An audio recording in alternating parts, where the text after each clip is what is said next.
এসআইআরে delete ভোটারদের জন্য দুটি নতুন নিয়ম ঘোষণা করলো নির্বাচন কমিশন। হ্যাঁ বন্ধুরা, এটাই শেষ সুযোগ নাম তোলার জন্য। যদি আপনারা এই দুটি নতুন নিয়ম না জানেন এবং আপনার নাম যদি এসআইআর থেকে ডিলিট হয়ে থাকে, তাহলে অবশ্যই আপনারা এই ভিডিওটি দেখবেন, না হলে আপনারা একটি বড় সড় সমস্যার কিন্তু সম্মুখীন হবেন। তো এই ভিডিওটিতে আপনাদেরকে একদম বিস্তারিতভাবে জানাবো, তো একটু মনোযোগ সহকারে ভিডিওটি দেখবেন এবং নতুন হয়ে থাকলে চ্যানেলটিকে সাবস্ক্রাইব করে পাশের দেওয়া বেল আইকনটিকে প্রেস করে অল নোটিফিকেশনটিকে বাজিয়ে দেবেন। দেখুন বন্ধুরা, এসআইআর নিয়ে কথা বলতে গেলে অনেক বড় আপনাদেরকে একটি কাহিনী শোনাতে হবে, কিন্তু আমি মেন টপিকে ফিরে যাচ্ছি এবং আপনাদেরকে জানিয়ে দেবো এই মুহূর্তে নির্বাচন কমিশনারের তরফ থেকে আপনাদের জন্য দুটি কি ঘোষণা করা হয়েছে, দুটি কি নির্দেশ দেওয়া হয়েছে, দুটি কি নিয়ম জারি করা হয়েছে, সেটি আপনাদেরকে স্পষ্টভাবে জানিয়ে দিচ্ছি। দেখুন, এসআইআর থেকে যদি আপনাদের নাম ডিলিট হয়ে থাকে, আমি সাপ্লিমেন্টারি কথা নিয়ে পরবর্তীতে জানাচ্ছি, কিন্তু এসআইআর থেকে যখন ফাইনাল লিস্ট প্রকাশিত হয়েছিল তখন যদি আপনার নাম ডিলিট হয়ে থাকে এবং আপনারা যদি এখনো চুপ করে বসে থাকেন, সেক্ষেত্রে আপনারা কিন্তু বড়সড় সমস্যার সম্মুখীন হবেন। কারণ এই মুহূর্তে নতুন সরকারের তরফ থেকে ঘোষণা করা হয়েছে যাদের নাম এসআইআর থেকে ডিলিট হয়েছে তারা রাজ্য সরকারের কোনো রকম প্রকল্পের সুবিধা পাবে না। এমনকি তাদের কিন্তু সেই ধরনের যে আপনাদেরকে আগেই বলেছিলাম যেগুলো অনুপ্রবেশকারী রয়েছে তাদের কিন্তু দেখুন, তাদের কিন্তু এখানে নতুন করে ঘোষণা করা হয়েছে সরকারের তরফ থেকে, যদি আপনারা অনুপ্রবেশকারী হয়ে থাকেন, আপনাদের নাম যদি ভোটার লিস্ট থেকে ডিলিট হয়ে থাকে, তাহলে আপনারা যেখান থেকে এসেছেন সেখান থেকে কিন্তু আপনাদের ফিরে যেতে হবে, সেখানেই আপনাদেরকে যেতে হবে। এই নিয়ে কিন্তু নতুন নিয়ম ঘোষণা করা হয়েছে। পাশাপাশি আপনাদের সমস্ত ডকুমেন্টস কেড়ে নেওয়া হবে এবং দেখুন ইতিমধ্যেই সেই প্রক্রিয়াও কিন্তু শুরু হয়ে গেছে। রেশন কার্ড নিয়ে বলছি, রেশন কার্ড ডিলিট হয়ে গেছে। যদি আপনার এসআইআর থেকে নাম ডিলিট হয়ে থাকে তাহলে আপনার দেখুন রেশন কার্ডটি বন্ধ হয়ে গেছে এবং সরকারি রেশন পরিষেবা আপনারা কিন্তু আর পাবেন না, এটা কিন্তু পরিষ্কারভাবে খাদ্য দপ্তরের তরফ থেকে জানিয়ে দেওয়া হয়েছে। তাই যদি আপনার নাম ডিলিট হয়ে থাকে এখনো সুযোগ রয়েছে নতুন করে নাম তোলার, এটাই শেষ সুযোগ আপনারা বলতে পারেন। আপনারা অবশ্যই যদি আমি আপনাদেরকে একটি অবলম্বন বলবো কি প্রসেসে আপনারা নিজেদের নাম তুলতে পারেন, সেই প্রসেসটি যদি আপনারা অ্যাপ্লাই করেন তাহলে অবশ্যই আপনারা নিজেদের নাম কিন্তু এসআইআর ফাইনাল লিস্টে তুলতে পারেন ডিলিটেড ভোটাররা। পাশাপাশি যাদের নাম সাপ্লিমেন্টারি তালিকা থেকে ডিলিট হয়েছে, যারা ট্রাইব্যুনালে আবেদন করেছেন তাদের জন্য রয়েছে আরও একটি গুরুত্বপূর্ণ আপডেট, সেটাও আপনাদেরকে জানিয়ে দেব। আচ্ছা, প্রথমত আমি ডিলিটেড ভোটারদের জন্য যে আপডেটটি রয়েছে নির্বাচন কমিশনের তরফ থেকে সেটি আপনাদেরকে জানিয়ে দিই। যদি আপনারা ডিলিটেড ভোটার হয়ে থাকেন, আপনারা যদি ট্রাইব্যুনালে আবেদন না করে থাকেন, আপনারা ট্রাইব্যুনালে আবেদনও ধরুন করতে পারছেন না, কারণ আপনার নাম কিন্তু অ্যাডজুডিকেশনে নেই, সেক্ষেত্রে আপনারা ট্রাইব্যুনালে আবেদন করতে পারছেন না।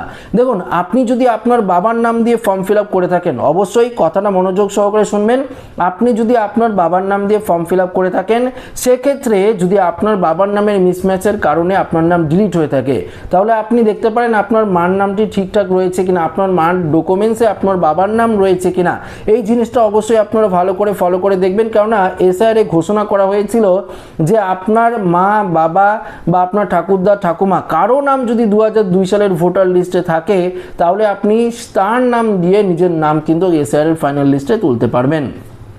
এবার প্রশ্ন হলো, আপনি আপনার বাবার নাম দিয়ে ফর্ম ফিল আপ করেছেন, আপনার বাবার নামের মিসম্যাচের কারণের ক্ষেত্রে আপনার নামটি ডিলিট হয়েছে, পরবর্তীতে আপনি কিন্তু আপনার মার নাম দিয়েও ফর্ম ফিল আপ করতে পারেন, বা আপনি আপনার বাবার নামটি কারেকশন করে বা অ্যাফিডেভিট কাগজ দিয়ে নতুন করে ফর্ম নাম্বার 6 আপনাদের ফিল আপ করতে হবে। ফর্ম নাম্বার 6 ফিল আপ করে আপনি অনলাইন অফলাইন দুই প্রসেসেই ফিল আপ করতে পারেন। যদি আপনি না পারেন, নির্দিষ্ট সাইবার ক্যাফ রয়েছে, আপনার এখন প্রত্যেক জায়গায় সাইবার ক্যাফ রয়েছে, অনলাইন ক্যাপগুলো রয়েছে, সেখানে গিয়ে কিন্তু আপনারা ফর্ম নাম্বার 6 ফিল আপ করতে পারেন। ফিল আপ করে আপনাদের নির্দিষ্ট যে ডকুমেন্টস রয়েছে, ধরুন আপনার বার্থ সার্টিফিকেট, ধরুন আপনার স্কুল সার্টিফিকেট, ধরুন আপনার আধার কার্ডও তো রয়েছে, সেক্ষেত্রে আধার কার্ড, আপনার পাসপোর্ট সাইজের ছবি, এগুলো দিয়ে আপনারা ফর্ম নাম্বার 6 কিন্তু ফিল আপ করে আবারও কিন্তু হিয়ারিংয়ে উপস্থিত হয়ে আপনার নামটি এসআইআর এর ফাইনাল লিস্টে তুলতে পারেন, অর্থাৎ ফাইনাল ভোটার লিস্টে তুলতে পারেন। অনায়াসেই কিন্তু আপনারা এই প্রসেসটা করতে পারবেন। কিন্তু এখন যদি আপনি চুপ করে বসে থাকেন, যদি আপনি না করেন, তাহলে কিন্তু পরবর্তীতে হয়তো আপনি অ্যাপ্লাইও করতে পারবেন না। কেননা দেখুন, ইতিমধ্যেই আসাম সরকারের তরফ থেকে ঘোষণা করা হয়েছে 18 বছরের ঊর্ধ্বে যারা পেরিয়ে গেছে তারা নতুন করে আধার কার্ডের জন্য অ্যাপ্লাই করতে পারবে না, কেননা অনুপ্রবেশকারী ধরার জন্যই কিন্তু আসাম সরকারের তরফ থেকে এই পদক্ষেপটি নেওয়া হয়েছে। হয়তো আমাদের পশ্চিমবঙ্গে এরকম হতেই পারে, দুম করে কোনো রকম ঘোষণা করেই দিতে পারে পশ্চিমবঙ্গের মুখ্যমন্ত্রী। তাই এখন সুযোগ রয়েছে, ধরুন এটাই আপনার কাছে শেষ সুযোগ, এখনও সুযোগ রয়েছে। ফর্ম নাম্বার 6 ফিল আপ করে আপনারা কিন্তু নিজের নাম ভোটার লিস্টের ফাইনাল তালিকায় তুলতে পারেন। তবে অবশ্যই আগে যে ভুলগুলো করেছেন, যার জন্য আপনার নাম ডিলিট হয়েছে, সেই ভুলগুলো আপনারা পুনরায় করবেন না। এবার আসছি সাপ্লিমেন্টারি তালিকা থেকে যাদের নাম ডিলিট হয়েছে। আপনার নাম ধরুন ওই আন্ডার অ্যাডজুডিকেশনের মধ্যে ছিল, সেক্ষেত্রে আপনারা আবারও ট্রাইব্যুনালে আবেদন করেছেন, সেক্ষেত্রে আপনার নাম নিষ্পত্তি হয়নি, পেন্ডিং রয়েছে। দেখুন, আপনি যখন স্ট্যাটাসটা ভোটার পোর্টালে গিয়ে চেক করতে যাবেন, দেখবেন পেন্ডিং রয়েছে।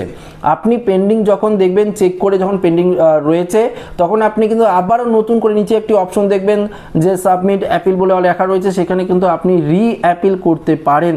আমি কেন বলছি অ্যাপিল করতে, আপনার ধরুন আপনি আবেদন করেছেন, এখনও 27 লক্ষ ভোটার ট্রাইব্যুনালে আবেদন করেছে, তারা তো তারা আবারও প্রত্যেকেই অ্যাপিল করতে পারে। অ্যাপিল যদি আপনি করেন, তাহলে হয়তো আপনার নামটি যদি আগে চলে যায় বা ট্রাইব্যুনালে যারা দেখছে সমস্ত কিছু তাদের হাতে যদি আগে পড়ে যায়, সেক্ষেত্রে কিন্তু আপনার নামটি ভেরিফিকেশন হতে পারে। তখন আপনারা ট্র্যাক করে দেখতে পারেন আপনার নামটি ভোটার লিস্টে ইনক্লুড হলো কি না। যদি ইনক্লুড না হয়, তাহলে আবার ডিলিট লেখা থাকবে, সেক্ষেত্রে আপনারা সেম একই প্রসেসে ফর্ম নাম্বার 6 ফিল আপ করে আপনাদের নতুন করে নাম তোলার চেষ্টা করতে হবে। এবার যদি আপনারা অ্যাপিল না করেন, তাহলে অবশ্যই আপনাদের অপেক্ষা করতে হবে। যতক্ষণ না পর্যন্ত ট্রাইব্যুনালের লিস্টগুলো দিচ্ছে, ততক্ষণ পর্যন্ত আপনাদের অপেক্ষা করতে হবে। কিন্তু এক্ষেত্রে রাজ্য সরকারের তরফ থেকে ছাড় দেওয়া হয়েছে আপনাদের জন্য। আপনি অন্নপূর্ণা ভান্ডার হোক, আপনি রেশন কার্ডের সুবিধা হোক, বা অন্যান্য প্রকল্পগুলিতেও আপনি পার্টিসিপেট করতে পারেন, অন্যান্য প্রকল্পগুলোর সুবিধাও আপনারা নিতে পারেন। সেক্ষেত্রে আপনার নাম আন্ডার অ্যাডজুডিকেশনের মধ্যে থাকতে হবে, আপনি CAA-তে আবেদন করে থাকতে হবে, তাহলে কিন্তু আপনার ক্ষেত্রে এই ছাড়গুলো রয়েছে। যদি আপনার নাম পুরোপুরি ডিলিট হয়ে যায়, সেক্ষেত্রে আপনি কোনো রকম প্রকল্পের সুবিধা কিন্তু পাবেন না। তাই বারবার করে আপনাদেরকে বলছি, আপনারা অবশ্যই ফর্ম নাম্বার 6 ভরুন এবং ভরে ভালো করে আপনারা কিন্তু ফর্মটি ফিল আপ করে নিজেদের নাম ভোটার লিস্টে কিন্তু তুলতে পারেন। তো আশা রাখবো ভিডিওটি প্রত্যেকের ভালো লেগেছে। ভিডিওটি ভালো লাগলে লাইক করবেন, বন্ধুদের সাথে শেয়ার করবেন, নতুন হয়ে থাকলে চ্যানেলটিকে সাবস্ক্রাইব করে আমাদের সঙ্গে জুড়ে থাকবেন। ধন্যবাদ।